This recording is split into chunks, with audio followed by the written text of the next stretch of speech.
ओम नमः सिद्धेभ्यः। ओम नमः सिद्धेभ्यः। ओम नमः सिद्धेभ्यः। ओम नमः सिद्धेभ्यः। ओम नमः सिद्धेभ्यः। अरिहंत को नमस्कार, श्री सिद्ध को नमस्कार, आचार्य को उपाध्यायों को नमस्कार। इस जग में जितने साधु गण हैं उन सबको मेरा बार बार गुरु भगवंतों को नमस्कार, माँ जिनवाणी को नमस्कार, सब तपस्वियों को नमस्कार, जो अंदर बैठे हैं उन सब भक्तों को, जो बाहर बैठे हैं उन भक्तों को नमस्कार, जो अभी भी पीछे बैठे हैं उन भक्तों को नमस्कार। चलिए उत्तम क्षेमा मार्दव जो भाव है, सत्य सोच संयम तप त्याग उपाव है, आंकी जन ब्रह्मचर्य धर्म दस सार है, चौगति दुख दे काले मोक्ति तारे। आदि ब्रह्म प्रपिता परमेश्वर आदिनाथ भगवान की जय। विश्वादि 24 तीर्थंकर भगवान की जय। बोले अनेकांत में द्वादशांति निवाणी सरस्वती माता की जय। बोले दशलक्षण पुरुषों महापर्व की जय। बोले उत्तम संयम धर्म की जय। बोले चाय चतुर्थी आचार्य शांति सागर जी गुरुदेव की जय। बोले आचार्य अभिनंदन सागर जी गुरुदेव की जय। शिक्षा गुरु परम पूज्य सिद्धार्थ चक्र स्वाध्याय तपस्वी वैज्ञानिक धर्माचार्य श्री कनकानंद जी गुरुदेव की जय। आप सब भक्तों की जय। धर्म प्रेमी भक्तों, आप सब बहुत आनंद से भक्ति कर रहे हो, पूजा कर रहे हो, अर्चना कर रहे हो। 10 लक्षण परिश्रम पर्व भाद्रपद शुक्ल पक्ष पंचमी से लेके चतुर्दशी तक विशेष रूप से आप मनाते हो। वैसे चैत्र और माघ आते हैं, वो तो हमारे साधु होते हैं, क्योंकि उनका ठेका लेके रखा है, उनको तो पता ही नहीं रहता कब आते हैं कब जाते हैं, खाली एक ही पता रहता है, वो भी व्हाट्सएप पे मैसेज आया तो पता होता है किसी को कि अपने प्रदर्शन आने वाला। सही बोल रहा हूँ? उनको ये भी नहीं पता है कि भाद्रपद महीना शुरू हो रहा है और पंचमी आने वाली है। ये तो क्या है, मंदिर में और पहले से ही इधर तो चर्चा होने लगती है, और ये व्हाट्सएप देव की कृपा है पता चल। हाँ हाँ, गणेश चतुर्थी આપણે બધનો કારે ગણેશ વખતે ભાગ લડાતે की समझ है यो ठीक रखी है ना, આપણે बढ़िया सब ठीक बढ़िया नवरी मगज तो नहीं खाली से। हाँ बराबर है। अभी किसी को पूछे अपना भाद्रपद में प्रदूषण कब से कब तक, गणेश स्वामी में वहां तक, मैं गणेश जी विसर्जन तब तक। बहुत बढ़िया, आपको भी याद रखना। शुक्ल पक्ष भाद्रपद की शुक्ल पक्ष पंचमी से चतुर्दशी तक परिसंपन्न। क्रोध कसाई के अभाव से आत्मा में जो शांति स्वरूप प्रकट होता है वो उत्तम समाधर्म। क्रोध उत्पन्न कैसे होता है? क्रोध मन का परिणाम है। किसका? मन का। आत्मा का भाव नहीं है, स्वभाव ये विभाव है जो मन में आता है, और मन में आकर आत्मा के गुणों पर पर्दा डाल देता है। और ये कब उत्पन्न होता है? जब आप किसी से अपेक्षा करते हो।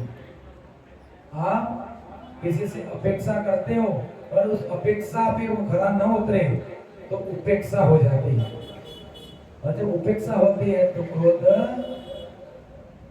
आपके मन में प्रवेश। क्रोध की ताकत नहीं है इतनी जो आपके मन में प्रवेश कर सके। यशवंत जी, सूरज जी, क्रोध की इतनी ताकत नहीं है जो आपके अंतरंग में प्रवेश कर सके। लेकिन उसका कारण ये है कि आपने स्व को जाना, स्व की शक्ति, स्व यानी आत्मा, स्व आत्मा की शक्ति को जाना नहीं है, उस शक्ति को पहचाना नहीं है, वो आत्मगुण प्रकट नहीं हुए आपके, इसके कारण अज्ञान में को ज्ञान बस वो मन उस क्रोध को स्वीकार कर लेता है और स्वयं कहता है आ भाई, वो कहावत है ना, कहावत तो सब सही है, आ बैर मुझे। मैं अभी थोड़ी देर पहले जो प्रवचन हुआ ट्रेलर होता है, आगे से पहले ट्रेलर चलता है आधा घंटा में, उसमें बताया था सबसे बड़ा शत्रु कौन? अहंकार। आपका कोई बड़ा शत्रु नहीं है, आप ये मत सोचो कि कोई दूसरा शत्रु है, आपका शत्रु आपका अहंकार है। उस अहंकार को दूर करना है। उस अहंकार कब आता है? और अहंकार होता है तो क्रोध भी ज्यादा, जब क्रोध वास करता है तब जाकर अहंकार आता है। इसलिए पहले क्रोध कसाय को समझो क्या है क्रोध। गुरुदेव कहते हैं कि पुण्य को समझने की आवश्यकता नहीं है, सत्य को समझने की आवश्यकता नहीं है, अचौर्य को समझने की आवश्यकता, अहिंसा को समझने की आवश्यकता, पुण्य को समझने की आवश्यकता। अब आप विचार करते होंगे अरे पंडित जी भी उल्टी बोल के और ये गुरु भी ऐसे उल्टी बोल के, धर्म को नहीं समझेंगे तो किसको समझेंगे? अरे भाई, आपको सत्य समझने की आवश्यकता, गुरुदेव कहते हैं आप झूठ को समझ जाओ, झूठ को जान लो और झूठ को जानकर उसको त्याजो, उसको दूर करो। अब झूठ दूर होगा तो क्या होगा? सत्य स्वतः ही प्रकट होगा। सत्य कहाँ विराजमान है? आत्मा में। सत्य गुण कहाँ विराजमान है? अंतरंग में। और झूठ कहाँ है? मन में आता है, बाहर से आता है। बाहरी स्थितियों को छुपाने के लिए आप सही बोलोगे तो दिल से बोलोगे, क्योंकि वो आत्मा की आवाज होती है, और झूठ बोलना है तो दिमाग से बोलोगे। सही बोल रहे हो गलत? सत्य बोलने के लिए ज्यादा दिमाग लगाने की आवश्यकता, लेकिन झूठ बोलने के लिए, क्योंकि झूठ दिमाग में आता है, आत्मा से झूठ किया दिल की सही सीखे आंसू आंसू के दिल की क्या मतलब है? आत्मा कभी, आत्मा से जो आवाज आती है वो कभी गलत तो झूठ कहाँ आता है? मन में। क्रोध कहाँ आता है? मन में। दिमागी मन है, समझ रहे हैं? इसलिए इसको समझना जरूरी है। पाप को समझो, चोरी क्या है इसको समझ जाओ। किसी भी वस्तु को उसके स्वामी की आज्ञा के बिना, अनुमति के बिना नहीं उठाना चाहिए, नहीं तो चोरी का दोष होता है। क्या लगता है? चोरी का दोष। एक घटना बताता हूँ। मैं 2024 चतुर्मास में सुबह सुबह भ्रमण के लिए गए थे। मैं, गुरुदेव और साथ में मुनिश्री, हम 3-4 जन थे, 2-4 बच्चे और थे। हम जंगल से वापस आ रहे थे, रोड पे तो क्या था, एक 50 की नोट, कितने? 50 रुपए की नोट सड़क पे गिरी हुई थी। और सड़क में गिरी हुई थी तो गुरुदेव सीधे सीधे देखा गया। लेकिन अपन क्या करते हैं? मैंने वो 50 की नोट एक हाथ में कमर में देखा था, मैं 50 की नोट, गुरुदेव रुक गए, बोले कि वो क्या तेरा है? मैंने गुरुदेव नहीं, मेरा नहीं है, लेकिन मंदिर के बेटी बना लेंगे, किसका भी होगा पुण्य में रहेगा। गुरुदेव कहते हैं वो पुण्य में जाएगा तब जाएगा, लेकिन यहाँ पे गिरा है तो ढूंढता ढूंढता यदि वापस आएगा तो उसे यहाँ पर नहीं मिलेगा। तो उठाया किसने? तुमने। तो चोरी का दोष किसको लगेगा? तुरंत वापस रख दिया तो गुड क्षमा प्रायश्चित आगे से निकल चल दिया। बोले ने ये भी कहा तुम्हें पता है किसका है? यदि पता है तो फिर पता करो और दो। बोला पता तो नहीं है, तो फिर क्यों दे? वैसी भी चीज पड़ी हो अपनी नहीं हो तो उठाने नहीं चाहिए। आ गया चोरी का पाप लगता है। इसलिए चोरी समझ में आ गई तो फिर अचोरी व्रत को पालन करने में कोई समस्या नहीं आएगी। हिंसा समझ में आ गई, चलते फिरते चल रहे हो, तुम्हारी नजर कहाँ पे है? इधर उधर, और इधर चिड़िया है, नीचे गंदगी है, कोई जीव है, आपको देखते तो हो नहीं, और ये पैर लेके जा रहे हैं। अपन की शुद्धि करो, उनके लग ही नहीं रहे तो दोष लगेगा नहीं लगेगा? और इतना जान लिया कि मेरे चलने में, फिरने में, खाने में, बोलने में, मैंने बताया ना समिति के बारे में, फिर से बताऊंगा। ये सब समितियां हैं, इनका पालन करना सीख लो कि मुझे ये सब नहीं करना है, तो ऑटोमेटिक ये समितियां क्या खाना चाहिए नहीं खाना चाहिए सीख गए, तो फिर ऐसा समिति प्रकट हो जाती। विवेक विनय आ गया, सरल सहज हो गए, बोलना सीख गए, रिस्पेक्ट देना सीख गए। कल मैंने बताया था जब भी बोलो याद है, बोल रहे संभल कर बोलो, जब भी बोलो, जब भी बोलो, जब भी बोलो मीठा बोलो, जब भी बोलो संभल कर, जब भी बोलो सम्मान से, जब भी बोलो।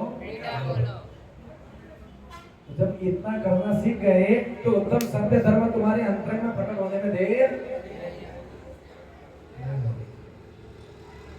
उत्तम आर्य धर्म प्रकट होने में देर नहीं लगेगी, क्योंकि सरलता सहजता आ जाएगी।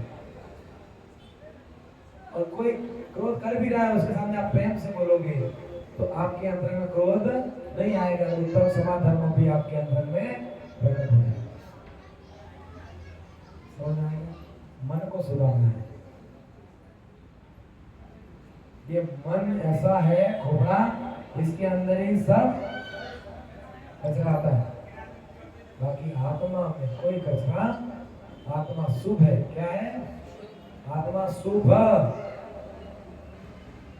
शुभ से शुद्ध बनने के मार्ग पर है। लेकिन आड़े कौन आ रहा है? खोपड़ा। और अंत में बोल रहा है ये खोपड़ा नहीं में आता है। सही है? दिमाग, मन, माइंड, ये खोपड़ी। इसमें साधु संत कहते हैं कि मनुष्य का मन मिर्च पीने की बाल्टी की तरह है, उसमें जितना भी डालने जाओ जाता नहीं है। लेकिन बार बार पेंदा लगा दिया, किसका? ज्ञान का। किसका? ज्ञान का पेंदा लगा दिया तो उसमें ज्ञान का रस भरना, जल भरना। क्या लगाना है? ज्ञान का। तो ज्ञान, पाप को समझो। और एक बुद्ध ने विशेष और बताया, जितने ऋषि मुनि नहीं जल्दी मोक्ष गए उतने पापी चले गए। ये बात अगर होती है। अंजन कौन था?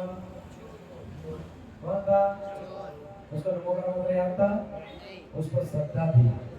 आड़म नाड़म कुछ नहीं जाने सेठ वचन प्रमाणम। सेठ जी से वचन लिया, लेकिन उसके प्रमाण मानकर उसने उसका जाप, क्योंकि सेठ जी तो फटाफट डरे हुए थे, फटाफट मंत्र देके। पता है ना, कथा तो पता है कहानी, ज्यादा सुनाऊंगा नहीं क्योंकि प्रतिमाओं पे आना नहीं। तो सेठ जी ने चंचल को मंत्र दिया, इस मंत्र से तेरी रक्षा होगी। लेकिन एक बार सेठ जी बोले नमो रियंताणु नमो सिद्धाणु नमो हरियाणम नमो बज्राण नमो ने सहसावनम, इस मंत्र का जाप करता रहे, तेरी भी सुरक्षा और कल्याण हो जाएगा। सेठ जी चले गए। एक बार में किसको याद आता है? लेकिन हंताणम ने संतान सिद्धाणम ने आयज्ञानम सुना तो उसने कह दिया आड़म आड़म कुछ नहीं जानो सेठ वचन प्रमाणम। वो तो सेठ ही बोल के गए, वही वचन प्रमाण है भगवान। लेकिन उसमें क्या छिपा था?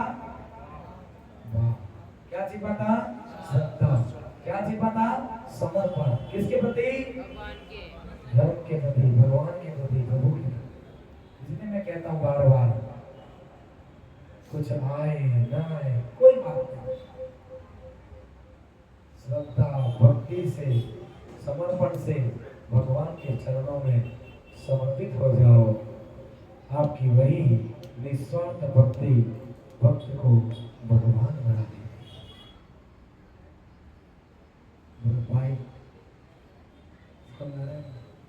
निस्वार्थ भक्ति करो, गुरुदेव की निस्वार्थ भक्ति करो, नाम के लिए नहीं, तिलक के लिए नहीं। जिनके हाथ में पीछे कमंडल है, जिनके दिगंबर मुद्रा है, उनकी सेवा के लिए आगे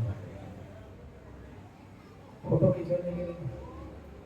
फोटो तो ऑटोमेटिक वहां छप रहा है, कौन साथ में सेवा कर रहा है, कौन भैया भक्ति कर रहा है, आपके खाते में पुण्य लिखा जा रहा है। और गुरुदेव की दृष्टि में आप हो, आप गुरु का आशीर्वाद, गुरु आपको जाने नहीं जाने कोई लेना देना नहीं है। आप 2 कदम गुरुदेव के साथ चले, गुरुदेव की दृष्टि आप पर पड़ी तो गुरुदेव की आंखों में आपका चित्र फोटो खिंच गया है। मोबाइल से नहीं खींचा तो कोई बात नहीं, गुरुदेव की दृष्टि अपने ऊपर हो गई है। बस समझ जाना गुरुदेव ने आपको ऐसे आशीर्वाद दे दिया, आपका कल्याण। सेवा करो, जो भी दुनिया है उनकी सेवा करो, प्रसन्न होके खुश होके जाने चाहिए, आनंदित होके जाने चाहिए, दोनों हाथ से आशीर्वाद लौटाकर जाने चाहिए। एक बार की कथा है, एक बार एक गांव में साधु है, साथ में एक शिष्य। साधु आए, उस गांव के लोग बहुत ही खतरनाक थे, आपके जैसे धर्मात्मा नहीं थे। ना कोई चौका लगाता था, ना कोई सेवा करता था, प्रवचन भी होता था तो सब बाहर बैठते थे, अंदर कोई आके बैठता जाकर सब अंदर बैठे, कोई बात यहाँ वालों की बात नहीं करना, सब सुनते थे। लेकिन फिर गुरु रहे 2 दिन 4 दिन, फिर बिहार हुआ, सब सोचते रहे कब गुरु यहाँ से बिहार करे। का साधु आ गए, डिस्टर्ब हो गया, तो अपना घर गृहस्थ के काम अस्त व्यस्त हो गया। तो रात जा रहे थे तो सभी खुश हो गए कि साधु जा रहे हैं, तो सब छोड़ने के लिए तो आए, प्रवचन सुनने नहीं आते थे, सेवा करने के लिए नहीं आते थे, कोई 1-2 भक्त थे तो आते थे, बाकी नहीं आते थे। तो गुरुदेव जैसे गांव को किनारा आया, छोड़ने वाले थे, सबको आशीर्वाद दिया और क्या कहा? फलो फूलो, खुश रहो, मस्त रहो, यही रहो।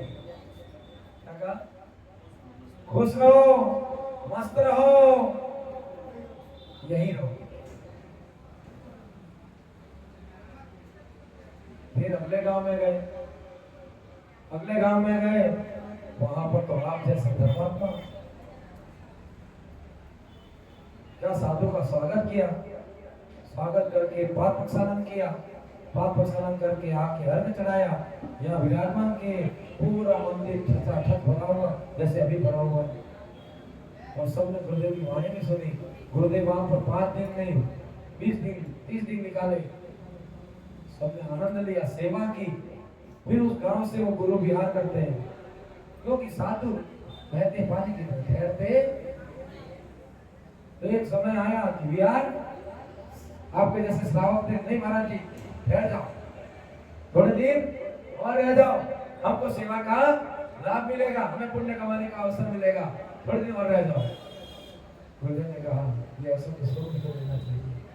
तो उन्होंने विहार किया, सब पूरा गांव उमड़ के आया, और जैसे ही गांव का किनारा आया, दूसरा गांव में प्रवेश हो इससे पहले फिर गांव वालों को आशीर्वाद दिया। क्या कहा? उजड़ जाओ, बिखर जाओ। क्या कहा? उजड़ जाओ, सुधर जाओ नहीं, उजड़ जाओ, बिखर जाओ। मेरे जैसा शिष्य पता कुछ चलता नहीं, लेकिन दोनों बातें मैंने सुनी। ये थोड़ा आगे गए बिहार में, सब लोग घटे, देखा मैं गुरुदेव से पूछा तो गुरुदेव लीला समझ में नहीं आया। जिस पहले गांव में हम अपन गए वहां पर कोई प्रवचन सुनने नहीं आता था, कोई सेवा करने नहीं आते थे, और जब बिहार हुआ तो सब आए और उनको अपने आशीर्वाद दिया, फलो फूलो, खुश रहो, मस्त रहो, यहाँ पे मस्त रहो, ऐसे आशीर्वाद दे के आए। और इन भक्तों की क्या गलती थी जो आप ऐसा आशीर्वाद दे के आए? उजड़ जाओ, बिखर जाओ। ये बात मुझे समझ में, उनको भी बुरा लगा होगा कि ऐसे कैसे साधु। साधु महात्मा ने कहा कि वो लोग नास्तिक है, साधु के प्रति उनका प्रेम नहीं, साधु की महिमा उनको पता, सत्संग की महिमा उनको ज्ञान नहीं है। ऐसे लोग जहाँ भी जाएंगे ऐसे ही करेंगे। तो मैंने कहा यही रहो, खुश रहो, मस्त रहो। यहाँ पे दूसरे गांव के लोग अच्छे थे, अच्छी सेवा करते हैं, अच्छे भाव थे, अच्छे परिणाम थे। ये लोग जहाँ भी जाएंगे गुरु की सेवा करेंगे, गुरु की भक्ति करेंगे, आदर सत्कार करेंगे, धर्म की प्रभावना करेंगे, धर्म की अप्रभावना नहीं होने देंगे। इतने अच्छे लोग थे, इसलिए मैंने कहा उजड़ जाओ, बिखर जाओ, क्योंकि जहां जाएंगे वहां पर धर्म की पताका फहराएंगे। समझ में आया कुछ? इसलिए सही ग्रहण करना सीखो। साधु आपका कल्याण ही चाहेंगे, आपका बुरा कभी, जिन्होंने सेवा नहीं की उनको भी खुश रहने का आशीर्वाद दिया, और जिन्होंने सेवा की उनको भी उजड़ने का, बिखरने का, अर्थात उनको आशीर्वाद सीधा सीधा कह दिया कि तुम जहाँ भी जाओगे धर्म को भावना करोगे, मेरा आशीर्वाद है। समझ में आया कि नहीं? इसलिए आप भी अच्छे हो, जहाँ भी जाओगे सत्संग करोगे, जहाँ भी कहा जाओगे धर्म को भावना करोगे, इसलिए बिखर जाना। मैं पता है तो जहाँ जाओगे वहाँ भी रोशनी फैलाओगे, और यहाँ पर भी रोशनी फैलाओगे। बिखर गए, उजड़ गए, कौन? सौरभ भैया। उजड़े कि नहीं उजड़े? बिगड़े कि नहीं बिगड़े? यहाँ से उजड़े, आज आप याद कर रहे हो, यहाँ पर भी और उनकी ज्ञान की रोशनी, उनके नाम की रोशनी चल रही है, और उनसे आप प्रेरित ले रहे हो। और जब वो मुनि बने हैं तो जहाँ भी हो वहां पर वो ज्ञान की वर्षा जरूर बरसा रहे होंगे।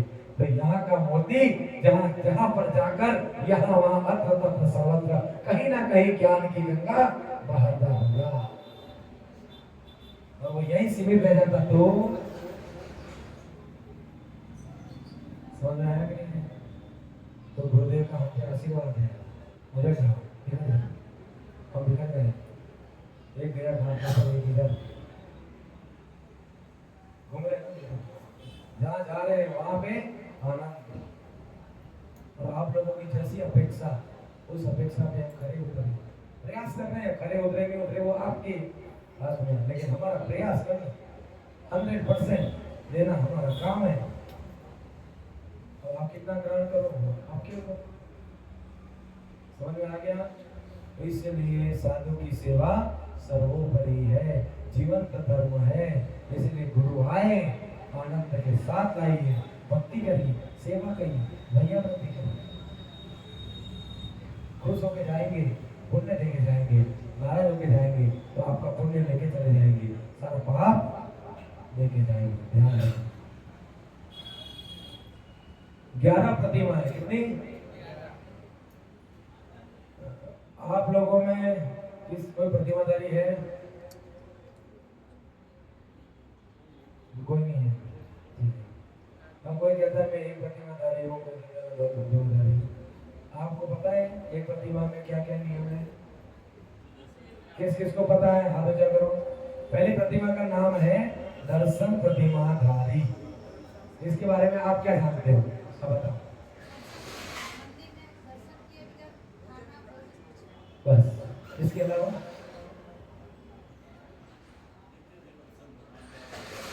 नित्य देव दर्शन करना, इतनी परिभाषा पता है। पूजा पाठ करना, नित्य इतना ही पता है। ये बारी क्रिया हो गई।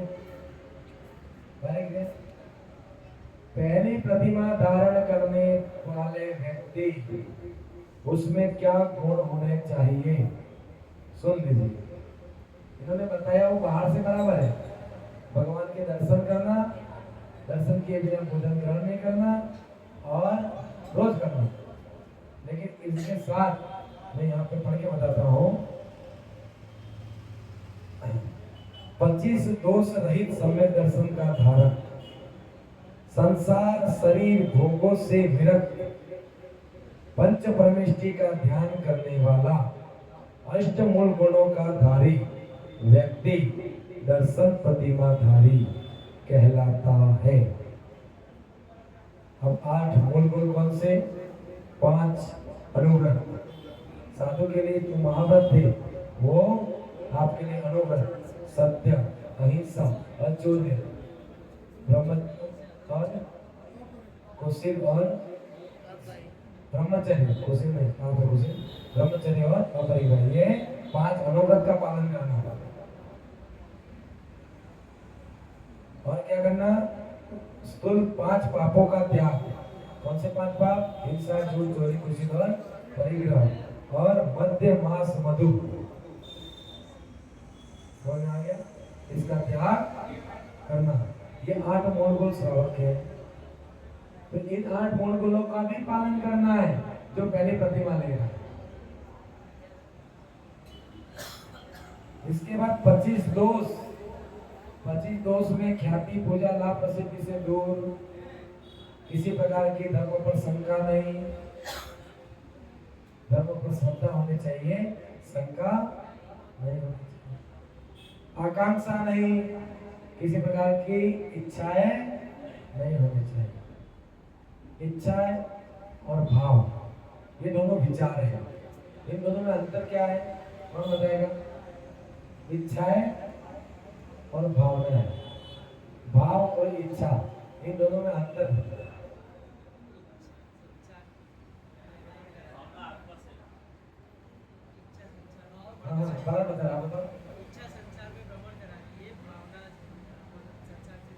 बहुत बढ़िया, मैं जोड़ रहा था। ऐसे विचार जो आपको संसार की ओर लेके जाते हैं, संसार में भ्रमण के कारण बनते हैं, वो इच्छा है।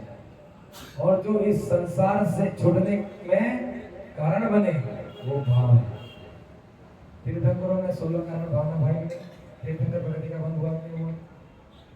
हमारे मूल्य भी 12 भावना 16 भावना पाते नहीं। हम लोग तो मेरी भावना भी नहीं पा पाते थे। अरे कहते हैं आप अकेला उधरे मरे अकेला हो, कब कोई सुखी को शादी सगा न कोई, कभी मेरा मेरा मेरा मेरा मेरा, बेटा मेरा, बेटी मेरी, बहू मेरी, पुत्री मेरी, बंगला मेरा, गाड़ी मेरी, दुकान मेरी, सब मेरी। एक दिन आएंगे ये सारे। जय जय जय महावीर, जय जिने, जय महावीर करते करते कुछ लेके जाओगे, कर्म लेके जाओगे, और इन द्रव्यों के नाम पे घंटा, घंटा कुछ साथ में आने वाला नहीं है, इसलिए मंदिर का घंटा हो जाना चाहिए। यहाँ पे बताया हुआ घंटा, इससे धनी अंदर जाए तो पता चले कि संसार का कुछ भी साथ में आने वाला नहीं है, घंटा भी साथ में आने वाला नहीं है। ये घंटा ये बात बताता है। इसलिए मंदिर के बाद एक घंटा लटका हुआ है कि तुम संसार में लटके हुए हो और इस संसार में सब अपना अपना कर रहे हो, तुम्हारे साथ घंटा कुछ नहीं आने वाला। जब तक तुम्हारे में दिमाग नहीं आएगा जिस प्रकार मेरे को यहाँ पे बजाया जाता है, वैसे तुम्हारे को भी जो आएगा वो बजाएगा। हंसी बात है। अरे कुछ तो प्रेरणा लो, अब इस घंटे से क्या प्रेरणा ले? अरे भाई ज्ञान है, हर वस्तु वस्तु स्वरूपो धम्म। गुरुदेव भी कहते हैं, करण गुरुदेव भी बार बार अपनी कविता में लिखते हैं वस्तु स्वरूपो धम्म होना चाहिए। विशुद्ध सागर वो भी बार बार अपने प्रवचनों में वस्तु स्वरूपो धम्म। सुन सागर गुरुदेव आपको बताना चाह रहे हैं वस्तु के स्वरूप को जानो, जानकर वेद भाव नहीं, वेद ज्ञान कर। मैंने घंटा नजर आते ही मैंने वेद ज्ञान किया कि घंटा का कोई ना कोई तो कारण होगा, और तुरंत ज्ञान प्रकट आया। अपने ऊपर रिसर्च दूसरों पे नहीं, स्वयं पे। भगवान मंदिर में फूट गए, उससे तुरंत भगवान को देखने से पहले मेरे जैसा बनना है, मुझे वहां बैठना है या लटकना है, क्या करना है? वहां बैठना है, वहां बैठना है तो बाहर का कोई भी बड़ द्रव्य हमारा नहीं है। इसलिए वो घंटा मत बजाओ, ये घंटा बजाना हो तो मेरे सामने घंटा बजाओ, तो फिर तुम्हारे को घंटा बजाने की और घंटा बन के लटकने की आवश्यकता आएगा।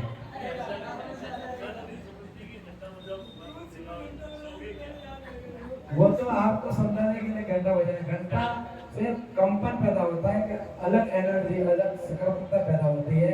ये तो आपको समझाने के लिए, लेकिन विशेष को समझने के लिए यही है कि दुनिया का कोई भी जीव घंटा आपके साथ आने वाला नहीं है। मेरे जैसा बनना है तो तुम आजा चुपचाप सब छोड़ छाड़ के, मैंने जैसे शांत मुद्रा धारण की है, मेरे जैसा बनना है तो ऐसे शांत सरल स्वभाव प्रकट कर। शांति आपके अंदर है, सुकून आपके अंदर है, आनंद आपके अंतरंग में है, खुशियां आपके अंतरंग में है, समझ में आ रही है? बाकी सब मन में है। जो संसार का सुख है वो मन में है, आत्मा में होता तो मंदिर नहीं आते। भाई आपका फ्लैट बहुत अच्छा है, सूर्य जी का बहुत जोरदार है, लेकिन वहाँ आनंद नहीं आता उतना ही यहाँ आता है, क्योंकि वहाँ पर मन को मजा आता है और यहाँ पर आत्मा को आनंद आता है, और व्यक्ति आनंद में जीना चाहता है। यहाँ पर आकर जो सुकून, जो शांति मिलती है, वो अपन ने करोड़ों रुपया खर्च करके आलिशान सारी सुविधाएं बना के रखी है, फिर भी हम दौड़ के यहाँ क्यों आते हैं? ऐसी चटाई पे, ऐसे मार्बल, जहाँ घर पे आराम से सोते लेटने वाले, यहाँ आकर क्यों? ऐसे राजा महाराजा चक्रवर्ती के दानी पद के दानी, विचार करिए। सुबह सागर जी कहते हैं ओ आत्मा, कहते हैं वो अंतर में जाते, फिर कहते हैं उनके दिल से जो निकलती वो आवाज दिल से निकलती, दिल से। उनका टेक्निक नहीं है, वो दिल से बोलते हैं। सोचो क्या कर रहे हो, चिंतन करो, आपकी दृष्टि किधर जा रही है? अनमोल तेरा जीवन यूं ही गवा रहा है, किस और तेरी मंजिल किस और जा रहा है। इसलिए दर्शन प्रतिमा में 25 दोषों से दूर रहना, और 25 दोष कौन से हैं? सम्यक दर्शन, रत्नत्रय विधान की पुस्तक उठाना। मैंने रत्नत्रय का बड़ा विधान कराया 900 अर्घ है, उसमें 25 दोषों के भी अर्घ आए थे। वो अर्घ चढ़ाते चढ़ाते हर अर्घ चढ़ाना हो और मेरे दिमाग में गुरुदेव घूम रहे। क्यों? क्योंकि मैंने गुरुदेव के बारे में जाना, लेकिन ऐसा करते क्यों है? जब मैंने रत्नत्रय विधान कराया घाटकोपर में, आचार्य बुद्धिनंद जी महाराज ने जो विधान की रचना की है, 900 अर्घ है, कभी अवसर मिला तो यहाँ पे करना, क्या आनंद है उसमें। तो 25 दोषों के जब अर्घ चढ़ा एक एक करके, तब मेरे खोपड़ी घूमने लगी, तब गुरु पे गौर होने लगा कि मेरे गुरुदेव किसी प्रकार का बैनर क्यों नहीं लगाने देते, क्योंकि उसमें प्रदर्शन भी दोष है। ख्याति भी दोष है, लाभ प्रसिद्धि ये भी दोष है। इसलिए गुरुदेव कहते हैं कि मुझे उससे दूर रहना। किसी प्रकार की शंका नहीं, किसी प्रकार की आकांक्षा नहीं, किसी से अपेक्षा नहीं, किसी की उपेक्षा नहीं, किसी की प्रतीक्षा नहीं। ये गुण आपके अंदर में होने चाहिए। तो पहली प्रतिमा समझ में आ गई? आई कि नहीं हो देवियों? वो भी आए, सुबह आए होते तो मंदिर का घंटा बजा, शाम को आए तो संध्या काल में ना हुआ है ना, घंटा नहीं बजा।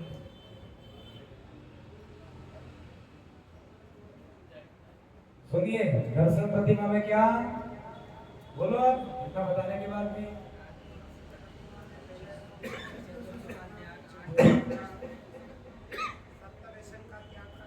25-200 से रहित रहना,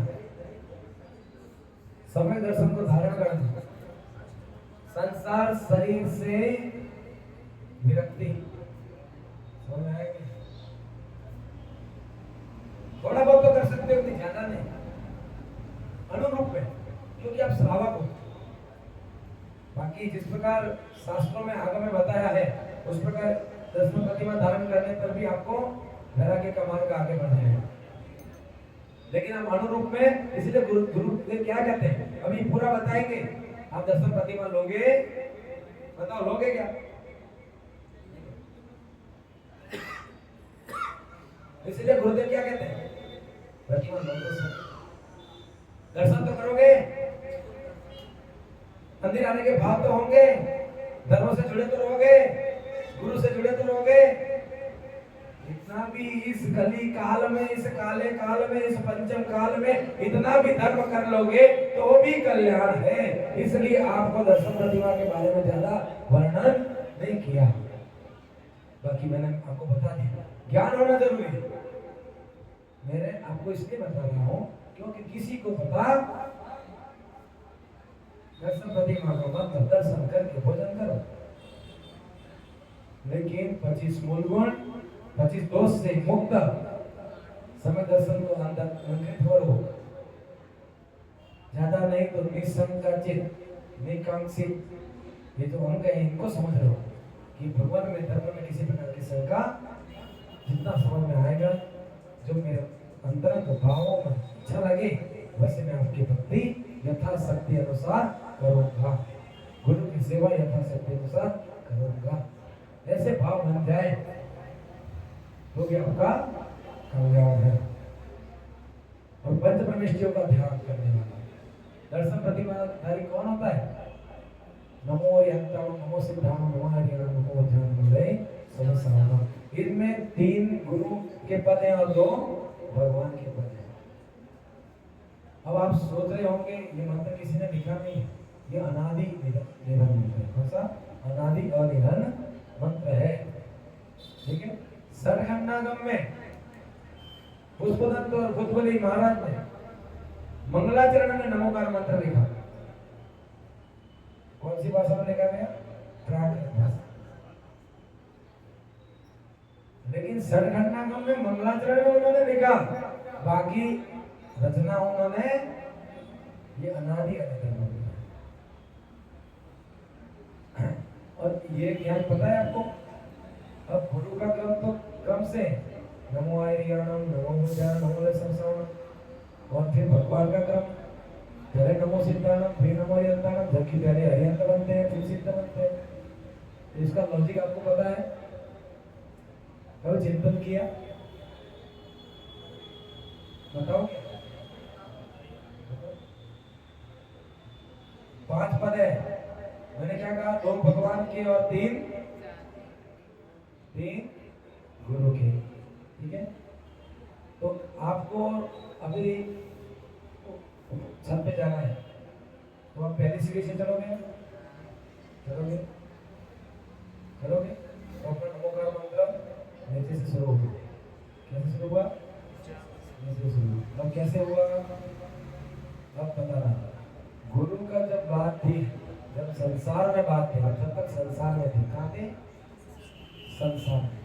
कहाँ थे? संसार में। तो वहाँ पे कैसे क्रम चला? मैंने बताया था ना उदाहरण देके। पहले हम क्या थे? घास, फिर घास धर्म की गाय से फिर अंदर प्रवेश करती है तो क्या बनती है?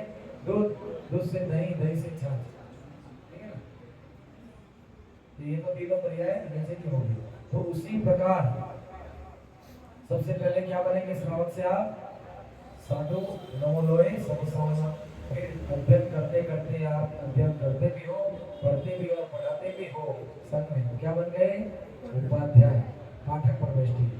और फिर धीरे धीरे धीरे धीरे आप संघ के संचालक बन जाते हो। 36 मूल गुणों की आप पे संस्कार हो जाते हैं। तो आपके गुरु आपको आचार्य पद दे देते हैं कि आप भी अपने शिष्य बना सकते हो, अपना संघ बना सकते हो, धर्म प्रबोधन कर सकते हो।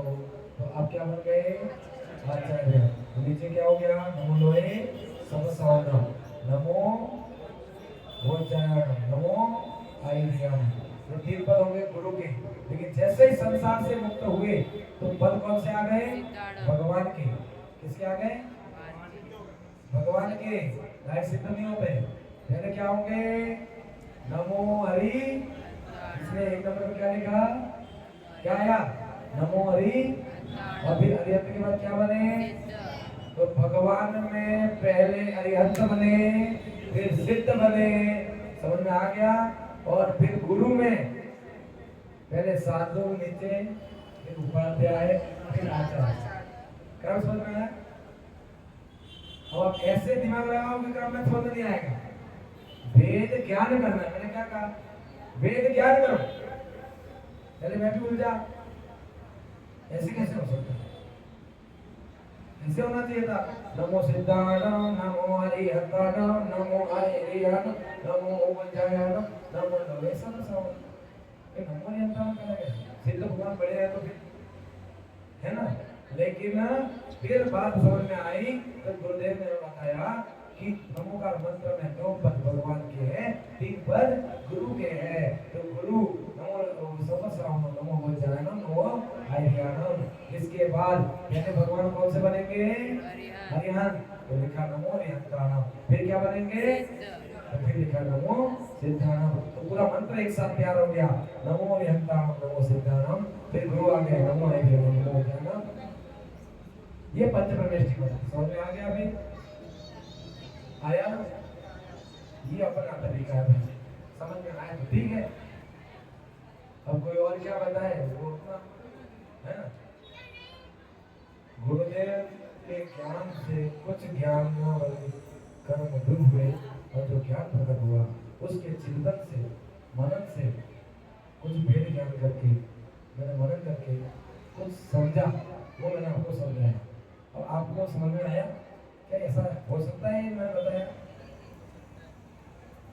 ऐसा ही है, नहीं है? समझ में आया? समझ में आया तो बराबर है, नहीं समझ में आया? समझ में आ गया ना? दिल्ली। चलिए अब आते हैं हम दूसरी प्रतिमा। नाम बताइए। बहुत बढ़िया, व्रत प्रतिमा धारी। कौन से? पहली प्रतिमा है दर्शन प्रतिमा। नाम तो याद रहेंगे, बाकी तो याद रहेंगे। दर्शन प्रतिमा। दूसरी है व्रत प्रतिमा। और व्रत प्रतिमा में क्या है? दर्शन प्रतिमा को तो पालन करना ही है, इसके साथ साथ थोड़े नियम और बढ़ जाते हैं। अब उन नियमों को सुनो। अनुरोध तो उसमें जुड़ गए, दोष भी आ गए, उससे भी मुक्त होना है, मूल गुण भी आ गए। ठीक है? अब माया, मिथ्यात्व, निधन, हीन, शल्यों को छोड़कर अतिचार रहित 5 अनुव्रत 7 शिव व्रतों को धारण करने वाला द्वितीय व्रत प्रतिमाधारी कहलाता है। 5 अनुव्रत पहले भी है, 5 अनुव्रत फिर से इसमें बताया। और अनुव्रत के साथ साथ क्या बताया? 7 शिव व्रत भी बताए। और मैंने क्या बताया? माया चाहिए। आप यदि दूसरी प्रतिमा धारण करते हो तो मायाचारी अनुबंधों का पालन करना ही है। वो तो पहले वाले भी करना है, दर्शन प्रतिमा में भी करना है और व्रत प्रतिमा में भी करना है। हाँ भाई भाई जो महाव्रत है भाई आपके लिए अनुमत है। दीक्षा लोगे थोड़े बहुत है वो निकाल दोगे महाव्रत।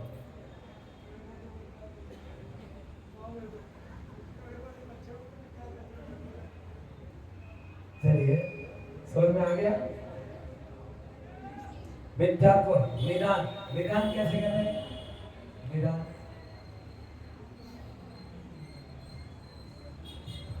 निदान किसे कहते हैं?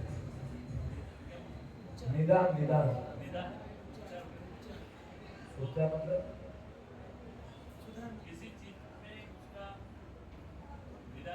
कहते हैं निदान पूर्वक भक्ति करनी चाहिए, निदान पूर्वक पूजा करनी चाहिए। निदान का मतलब होता है इच्छा से मुक्त होकर, इच्छा से रहित होकर।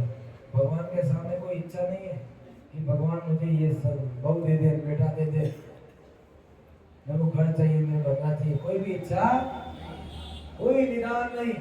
भगवान से कोई अपेक्षा है बस एक ही, भगवान में तेरी भक्ति कर रही हो तो खाली एक ही कारण है, वंदे तद्गुण लब्धये। आपके गुणों की अर्चना में, आपके गुणों की प्राप्ति के लिए करते हैं। क्यों? भगवान से क्यों? क्योंकि मोक्ष मार्गस्य नेतारम वेतारम कर्मभूभृताम ज्ञातारम विश्व तत्वानां वंदे तद्गुण। इसका अर्थ है कि हे भगवान, मोक्ष मार्गस्य नेतारम, आप मोक्ष रूपी मार्ग के नेतार हो। किसके नेता हो? भारत देश के नहीं, मोक्ष मार्ग के नेता हो। और ज्ञातारम विश्व, और क्या होगा? मोक्ष मार्ग नेतारम वेतारम कर्मभूभृताम, अर्थात कर्म रूपी पर्वतों का भेदन करने वाले हो। किसके? कर्म रूपी पर्वतों का छेदन भेदन करने वाले हो। ज्ञातारम विश्व तत्वानां, विश्व के सभी तत्वों को जानने वाले हो। इसलिए मैं आपके वंदे तद्गुण लब्धे, इसलिए मैं आपके गुणों की वंदना करता हूँ। समझ आया? ये है सचित्त पूजा, गुणों की पूजा करना, और शरीर की पूजा करना अचित्त पूजा, दोनों की पूजा करना मिश्र पूजा। तो निदान पूर्वक धर्म करना, निदान पूर्वक। तो हमने दूसरी प्रतिमा ले ली है तो मूल गुण का भी धारण करो, दोषों से मुक्त भी रहो, और अनुव्रत का भी पालन करो, शील व्रतों का पालन करो, और इसके साथ साथ निदान पूर्वक धर्म नहीं करना है, और मायाचारी भी नहीं। तीसरी प्रतिमा,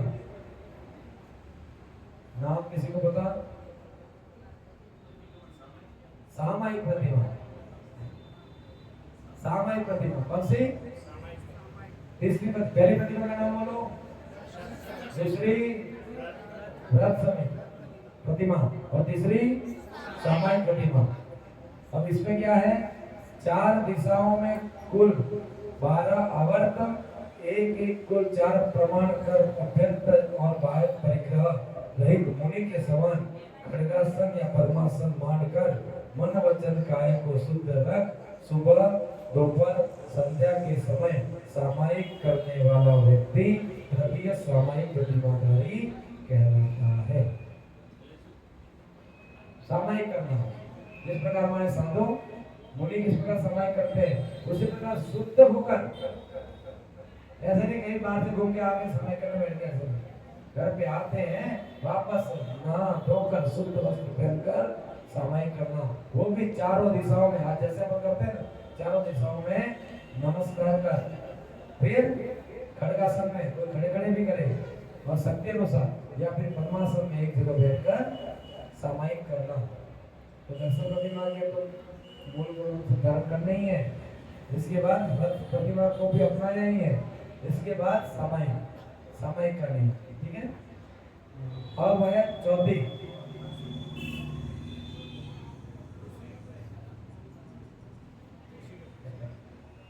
चलिए सेटिंग है, सब चलता है सब। प्रोसव प्रतिमा, प्रोसव प्रतिमा धारी है ना, उसमें क्या होता है? प्रोसव उपवास होते हैं जो हर महीने में दोनों अष्टमी और दोनों चतुर्दशी आती है। उसमें शक्ति अनुसार आपको उपवास करने होते हैं। ठीक है, वो प्रसन्न प्रतिमाधारी कहलाता है। पांचवी प्रतिमा सचित्त त्याग प्रतिमाधारी। यहाँ पर सचित्त भोजन की अपेक्षा है। किसकी अपेक्षा है? सचित्त भोजन की। आपके लिए आहार में सचित्त भोजन की अपेक्षा है। जो व्यक्ति अपर जड़ फल साग डाली कोपल जमीकल फूल और बीज वगैरह नहीं खाता, पानी भी गर्म कर पीता है, रात्रि भोजन का त्याग, ये प्रतिमा आ गई। चलिए अभी सचित्त त्याग में क्या है? हरे सब्जियां, हरे जमीकंद, आलू प्याज कांदो कांदो ने करे वांदो नहीं है। આપણે કાંદો લેવે તે વાંધો થઈ જાય, દરજડા ભારી દીધી કે કાઢવા सही है गलत है? मैं तो अब तो देखता हूँ मेरे को ऐसा होता है कि ऐसा लगता है कि भाई अपन मांसाहारी ऐसा मन में होने लगता है। मैं आलू प्याज घर में देखता हूँ, मुझे ऐसा होता है। आप समझ जाओ कितना अंदर से उनके प्रति विरक्ति आ गई, उनके प्रति विरक्ति आ गई। कोई यहाँ पे छुरी रखे बोले कि या तो तेरा गला कटेगा या तू आलू प्याज खा ले, तो मैं कहूँगा भाई आलू प्याज, अब आलू प्याज खाने में इतना दृढ़ हो गया तो मैं समझ जाओ व्यक्ति जो नियम ले लेते हैं वो पालन करने के लिए तत्पर हो जाते हैं। लेकिन मैं उतने ही नियम लेता हूँ जितने पालन होते हैं। आप ले लेते हो फिर पालन नहीं होते तो फिर हमारे धर्म में क्या लिखा? पढ़ते हो पूजा में कीजे सती प्रमाण, कीजे सती प्रमाण, सती बिना सरधा धरे, ध्यानत सरदावा, ध्यानत सरदावा, अजर अमर पद। शक्ति अनुसार भक्ति करो, शक्ति अनुसार तप करो, शक्ति अनुसार नियम और व्रत का पालन करो। और कैसे करो? ध्यान मत सरदा, सरदा मतलब श्रद्धा से। कैसे? मैं पहले दिन से आया तो मेरे मुख से आपने श्रद्धा सुना ना सुना?